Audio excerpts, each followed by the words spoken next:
Thank you so much. President Joe Biden meeting with his national security team to discuss the military aid situation for Ukraine, with the U.S. largely divided over funding to the war-torn Eastern European country.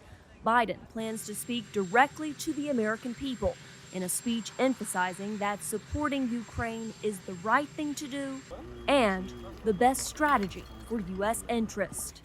It is the right thing to do, analysts say, because Russia violated Ukraine's sovereignty as guaranteed under international law, and because Russia broke its own agreement with Ukraine made in the 1990s, when Ukraine gave up its nuclear weapons in return for assurances that Russia would respect its independence and protect it from nuclear attacks. So they're violating the essence of agreements that they've made, and that's very dangerous. That means, what is the nature of international relations? Agreements are not valid.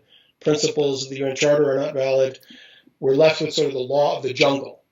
And it's in U.S. interest, officials say, because an expansion beyond Ukraine into Poland would obligate U.S. forces to defend Warsaw and spark a third world war. Officials say they are preventing that scenario with U.S. military aid, a whopping $48 billion so far, a sticker shock number to the average American, but less than 5% of the U.S. military's budget. Instead of fighting over aid amounts in the short term, former officials say the U.S. needs to think long term. This is going to be a long war. We should maybe prepare now for another year of this fighting. And we should do the things that we can do to ensure that the next time the Ukrainians launch an offensive, they're going to be even better prepared than they were now. The Pentagon can provide Ukraine up to $5.4 billion more in military aid under the Presidential Drawdown Authority, which allows the Pentagon to take from its own stockpiles.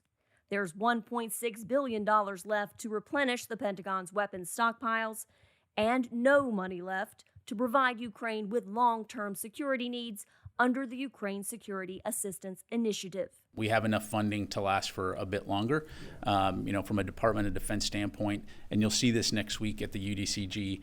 Secretary Austin remains singularly focused on making sure that we're working with Ukraine and our allies and partners to get what they need to be successful on the battlefield.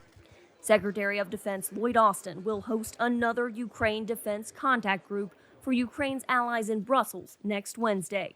Carla Babb, VOA News, the Pentagon.